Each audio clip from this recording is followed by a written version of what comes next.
Welcome to your third lesson in this workshop. In this lesson, I'm going to talk about how you can combine chord and lead playing together to create dynamic sounding guitar lines. So when I'm playing, a lot of times, I'm always, I'm not necessarily only always playing chords, okay? So I'm not always just like, okay, and then.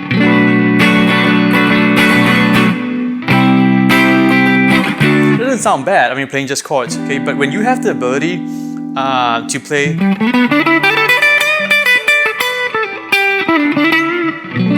lead lines with the chord.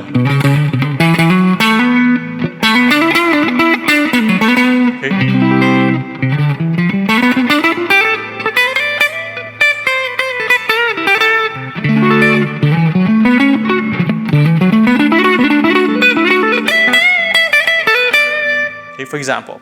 Okay, so what am I doing there? Okay, for every chord that you play, okay, there is a pentatonic scale that runs through it. Okay, so in this situation we have, let's say, E minor, right?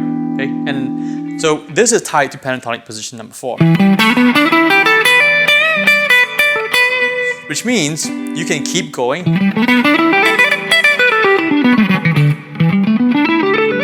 Okay, I'm talking about connecting the pentatonic shapes based on where the chord's at. So you have pentatonic position number 4 for this E minor. Okay, which makes sense, right? Because the key is in E minor, so position number 1 would be here, 5, okay, and then you have 4. Okay, so we get that, okay, right? E minor. But what happens when we shift to this B minor right here? Okay, of course we can just keep playing on the same key, right? Okay, we can still keep doing that. But what would sound better, okay, and what would give you more options when you're playing your chords, okay, is that you can play the pentatonic scale that is tied and also the diatonic scale that's tied to your particular chord. So, for example, like a B minor, right? So this is tied to pentatonic position number 1. Okay. Now remember that chords essentially are made out of intervals of scales. Okay. Okay. I'm going to say that again. Chords 1-3-5 or 1 flat 3-5 is made out of the interval of a scale. So you have a major chord, you have C, D, E, F, G, A, B, C. Okay. So 1-3-5 would be C, E, G. Okay. So that's how chords are constructed, right? So with every chord that you play, there is a scale that it goes through. So in this situation is the minor scale, right?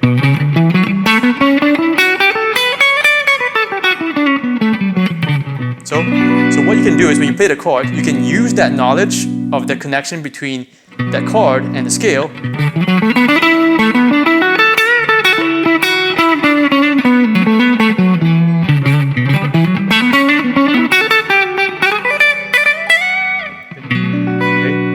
To solo over the chord progression or whatever it is that you want to do.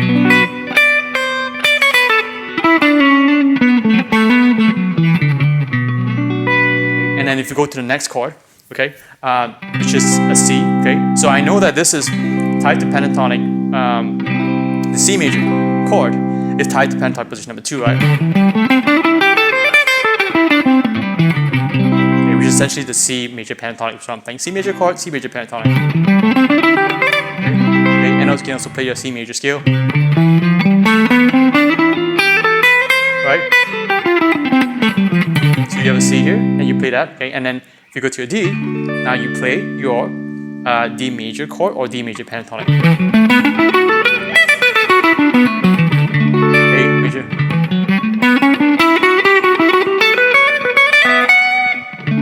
Okay, back to your E minor again, so you're back to position number 1, okay.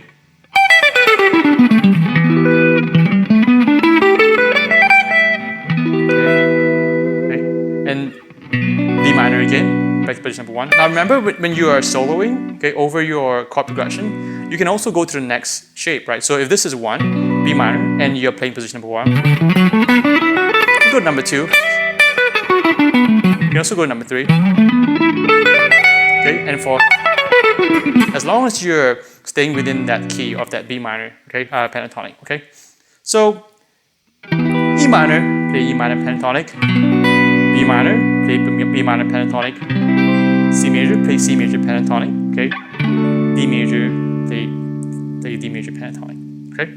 And the diatonic scales as well, the major scale that's in it. So if you combine the things that I talked about in lesson number 1, okay, learning how to solo all over your fretboard. Lesson number 2, learning how to play chords all over your fretboard based on the root notes, right? And lesson number 3, combining two together, connecting them together. This is also known as the cage pentatonic connection, which I teach in my course. A very, very important concept, not just for being able to play sound more dynamic when you're playing. Okay, because when I'm playing, you know,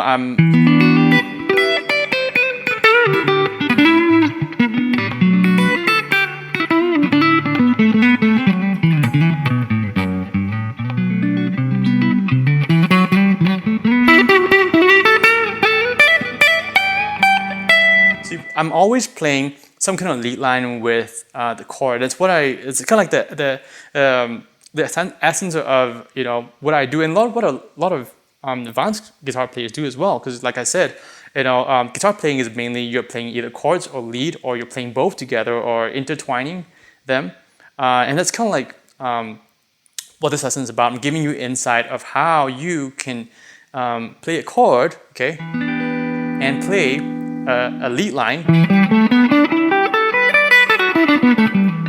okay, with that chord. Well, let's change it, okay? So we're gonna kind of like change it and give you more kind of examples. So let's say G, okay? You play well G major pentatonic, right? Which is, okay. And let's say B minor, okay? And B minor pentatonic, C, okay, and then if I go into, let's say, a C minor, right? So can you see I'm changing it based on what chord it is I'm playing? Okay, so I'm seeing it from a different perspective, okay? And so this is kind of like how I blend them two together. A really great exercise that I can give you to practice this technique would be to use your cage system chords, okay? And basically what I like doing is I'll play the cage system chord, okay? And then I'll play my major pentatonic.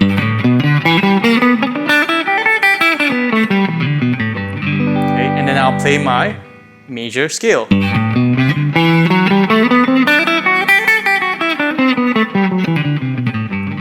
then go to the next one. Okay, play my pentatonic. Okay, and then I'll play the major scale with it.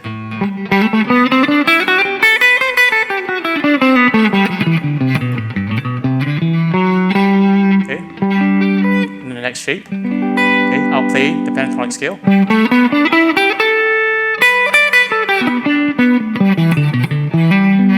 That's pentatonic position number 4. I play the scale.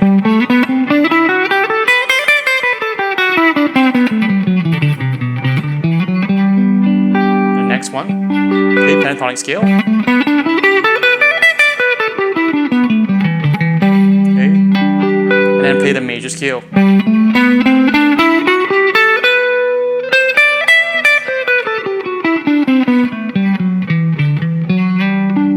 You keep going until you finish your whole fretboard. And this would be a great way of how you can learning how to tie your chords to scales, okay? So that you can go back and forth. You can play your chord, you can play some cool lead lines with it, and then you can go back. So minor, same thing, okay? When you're playing your minor, you can also practice this in a minor pentatonic. So you play your minor chord, okay? And you play your pentatonic scale with it. So you have minor.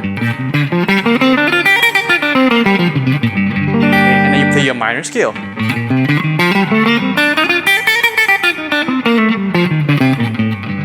Okay, so in a situation where you are playing a chord, let's say a minor chord, okay, let's say it's an E minor, okay, then you know that you can do this.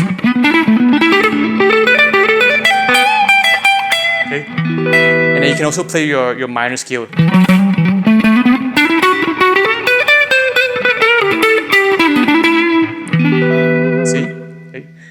And once again, if you go to the next one, you do the same thing.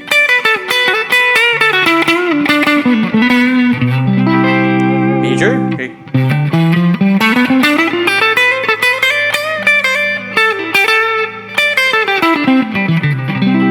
And the next one, major. So that's what I was doing in that when I was playing early on. Okay, I was playing that.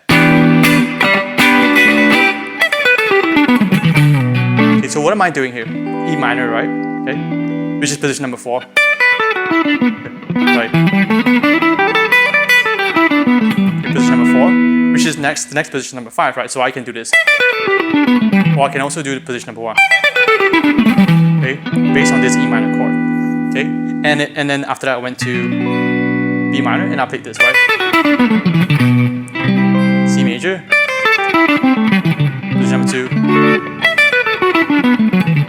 And then I play E minor again, but this time with the root on the low E string.